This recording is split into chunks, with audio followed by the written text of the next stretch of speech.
It may be the hardest journey you'll ever take. Watching your loved one decline into Alzheimer's. That moment you realize that you can no longer communicate with them the way you used to because they are no longer who they used to be. I'm your host, Valerie Borgman, and today we're talking with licensed mental health counselor and Alzheimer's specialist, Johnathon Gersen. Johnathon works not only with families, but with those suffering from Alzheimer's. Today, we're talking the brain and some strategies to help you connect.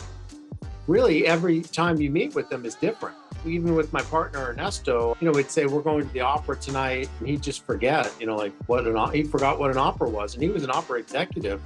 Welcome to Desperately Seeking Senior Living, a podcast for sons, daughters, grandkids, and spouses who suddenly find themselves tangled in the search for senior living and care. If you like today's episode, don't forget to subscribe and check out our doable download in today's show notes for a printable summary of the show and a bonus tip from our guest.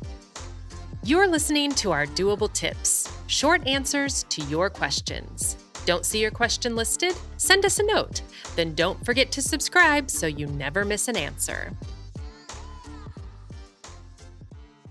I was working with an Alzheimer's patient this morning, and I had a thought. Really, the sadness or the depression is more the phenomenon of the caregiver than the Alzheimer's patient. They don't really know what's going on. I've worked with this. I'm working with a doctor right now. I've worked with him for about 3 years, and I've seen him decline. So the caregiver sees the whole trajectory of the decline and feels sad. Because it's just step by step, gradual loss. Yeah. But the client doesn't really see it. It's interesting. Yeah, I absolutely agree. And I think the Alzheimer's Association has a statistic where 50% of people know and understand that they have memory loss. And then the other half have absolutely no idea. And what you're talking about with the caregiver piece is why I call it the most brutal disease, because you have to watch someone start to even forget who you are. You can't communicate with them in the same way that you're used to communicating. So you're Right, right. You're right. right. And I think one rule that I've established is that really every time you meet with them is different. Even with my partner Ernesto, we'd say we're going to the opera tonight, and he'd just forget, he forgot what an opera was, and he was an opera executive. So things that you take for granted, you can't count on them. It's almost like I like to say the universe starts over every time you meet with a patient, like a whole new world. Yeah, absolutely. It's giving me kind of some interesting thoughts about just the self, how every human is so different. Everyone's work experience was different, everyone's values are different. Yes, exactly. Oftentimes, when families are coming to us for advice, that's kind of where we start is let's talk about some ideas, but the truth of the matter is you might have to try more than one because we are so different. And so the disease presents itself differently to different Right, people. exactly.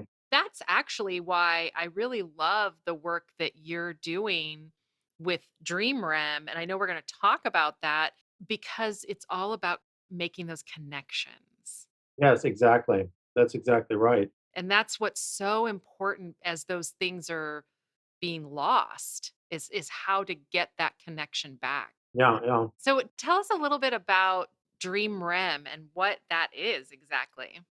So I've always been fascinated with the dreaming mind. When I was a freshman at Whitman College, my psychology professor assigned me a dream analysis homework. For the semester, I had to keep a dream journal. Ever since then, I've always kept a dream journal. I just was fascinated with what is the brain doing at night? What's going on here? So there was a doctor, Dr. Dement. He was from Stanford. He founded the first sleep clinic in the world. And I was very lucky because he used to lecture at Whitman College every year on sleep. And he was from Walla Walla, and his mom lived in Walla Walla. So he would come and visit her and give us a lecture on sleep. And he said basically the number one factor in that you can improve in your life for health is sleep. If you can improve your sleep, you're going to improve your health. And he gave a long list of illnesses like heart disease and Alzheimer's, that were related to poor sleep. So I just became really fascinated with this question that maybe we could become better dreamers and better sleepers. Like maybe we could teach kids about sleep and dreams and all that. So I just became really interested in that as a topic. So then fast forward to the Army. I joined the Army to be a behavioral scientist because I wanted to work with soldiers with PTSD. So nightmares are the central component of PTSD. So basically, pretty universally, soldiers that go to combat have nightmares. So I did extensive research on how to work with nightmares, how dreams and nightmares and emotion, how you heal from that. And then I got out of the Army, and then my brother had difficulties with schizophrenia. So that was kind of another area I studied, psychosis and dreams. Oh, wow. How did you connect all of that to Alzheimer's? So I got a job as an activities director working with Alzheimer's patients. One thing I was really interested in was music therapy for dementia. That's something I started to do right away. Yes, that's so many studies have been done on music therapy. I'm a musician myself. I still have a show. I've played thousands of shows. I mean, people love music and Alzheimer's patients love music. So I have a patient that he has Alzheimer's, probably mid stage. He's a musician and I'm going to train him. We're going to play a show together. Oh, I love We're that. going to see how he does. So we're starting to rehearse. But anyway, but it gives him a sense of purpose. That's Absolutely. going to be kind of interesting to study to see how he does with that. So back to Dream REM. I'm working with all these Alzheimer's patients at the University of Washington's Adult Day Center. I was the activities director for 5 years. And then, so I basically worked in activities for Alzheimer's patients for about 23 years. But I did a lot of reminiscing. I did like a World War II reminiscing for the men. I did a lot of men's groups. I created all these programs. So when I finished my master's, I started an institute called the Dream REM Institute. I was noticing when I worked with these Alzheimer's patients how dreamlike their thinking was. Like it was very bizarre in the sense that dreams are very bizarre. They just have all sorts of tangential thinking. If I said, "Where'd you work, Bill?" Who knows what they'd say? They might have said I worked at a car wash, or maybe they were thinking like when they were teenagers. Memories were coming in from all over the place when I was interviewing people. Like our dreams. Yeah, they kind of just flow. Right. So I did a lot of research on the memory, on the mind and memory. And then basically I was kind of combining my interest in dream analysis with what I was observing in my Alzheimer's patients. So that basically, I guess the principle I use is that we really never forget anything. It's more an issue of recall, which relates to stress and anxiety. I basically feel that anxiety is the big killer of recall, meaning when you are relaxed, your access to memory is much broader. But when you panic, it tends to constrict. So you have a much more narrow focus. That's interesting because what that just brings up for me is the success of hypnosis therapy, Yes, exactly. putting you into a state of hyper relaxation Yeah. so that you can access those memories. So that makes sense. Yeah, which I just finished some training with a hypnotherapist. Oh, wow. It was great. It was great. She was so good. She was so good. Yeah, I've been interested in some alternative therapies. So I hired a psychic. I worked with a psychic recently. They were very effective, in their own way. I think there's a lot that we don't know. I mean, there have been so many drug therapies that are non-traditional out there as well. I mean, there was a recent one using psychedelic drugs and Yes, yes, these kinds of things, and it's all about accessing the brain in a different way. exactly. I guess basically what psychedelics has taught us is that the mind is just infinitely complex and powerful. I mean, just so much more complex than we thought. So basically, Dream REM is like a total use of all memory systems. It's basically a way of harnessing what the patient says to you and using it creatively. So what does that look like? I kind of call it join the journey. Basically, I believe that all people and all patients have what I call pockets of memory. That's areas of their life where their memory is still intact, even though the ravages of Alzheimer's are affecting them. So I believe that everyone has these pockets, and that as a therapist, your goal is to find those. So that's why, and when I do my intake, my interview, when I first meet them, I'm trying to get a sense of where are they still strong, and then we focus on that. And so you're exploring those pockets of memory with them. So you get a sense of, like you're saying, where they're strong, and then you just Right. stay in that pocket. And so that's where you're building the confidence then. Exactly. Well, I mean, let's take a Boeing engineer or something. There's a certain jargon to the job. There's certain language which, as a therapist, I try to learn.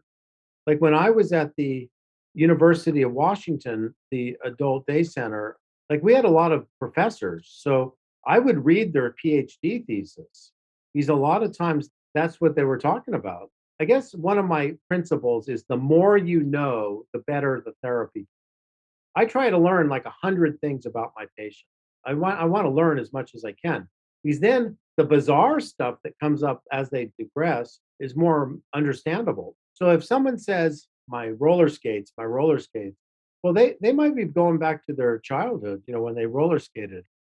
The REM part initially was that I thought that REM sleep, we would somehow have some kind of breakthrough in REM sleep, because that's when we process all our information and heal ourselves. So I kind of thought that the discovery for Alzheimer's is going to come in that area as we use the mind more effectively, or take advantage of what's naturally going on in the brain at night. Like we'd somehow figure out how the brain organizes stimuli as we go through the day, and then make sense of it, and that somehow in that discussion we could maybe strengthen the memory system. So that's why I call it the dream REM. I think that's so interesting to take a look at that area. It makes sense to me. I love what you were saying about learning 100 things about each person, Yes, because that's essentially what I'm saying to a family when I say, you know your loved one better than anybody. So how can we get creative? Help us think about what your loved one responds to. there's a song by Billy Squire called Nobody Knows. The line was, we all have something that we care about, and I propose you find it out. That's exactly dream REM. The patient loved something, had kids, loved their job, loved to travel, loved something, loved to play golf, whatever. Your job as a therapist is to celebrate that, to say, you have this illness, but it doesn't mean you can't just celebrate your life, that you can't explore your life, and we can't find the meaning. We can find the meaning in it. Some families have said, "Oh, well, we don't want to remind him of the golf course because he might feel sad that he can no longer golf." Has that been your experience? That's a good point. I think that's more based on their own fears of not knowing how to handle it when they says, "I wanna go golfing now," and they can't. Right. Yeah, it tends to be more the family's fears. I think that families do want to learn more, that new way of communicating, because it truly is about the family member changing, because the person with dementia is where they're at. Right. And I think there's also that level of denial. Nobody wants to think about this. They just want to, go through their day, and it's just too hard sometimes to face Right, that right. their loved one is, losing their memory, and what is that going to look like? I love that really at any point that you're at in your caregiving journey, that this is something that you can start to implement, finding the pockets of memory, and just living with them in those memories. Is there any one piece of advice that you have for a family member as they're going on this journey with their loved one? Well, I think you touched on it a little earlier, is that you really wanna use a combination of awareness and patience. So I would even recommend doing meditation, to relax, and then really taking the client where they're at. A lot of my family members that I consult with, they just can't accept that their loved one has deteriorated. So they have this image in their mind of where they were. Bill was a doctor, a lawyer, or, this prominent person. Now is so different than how he was that a lot of families don't want to give up that memory of how he was. And that is the hardest thing. Today's episode is brought to you by licensed mental health counselor Johnathon Gersen. Jonathan has been working with Alzheimer's patients for 23 years. His Dream REM method focuses on past achievements to foster a sense of self-esteem, healthy connections, and purpose, working with both the family as well as those suffering from Alzheimer's. Learn more about Jonathan in today's show notes. Check out this episode's doable download in show notes for details, including industry terms and definitions we discussed, as well as a bonus tip from our guest. Have questions or your own tips to share? Leave us a message. We'd love to hear from you. And until next time, make it doable.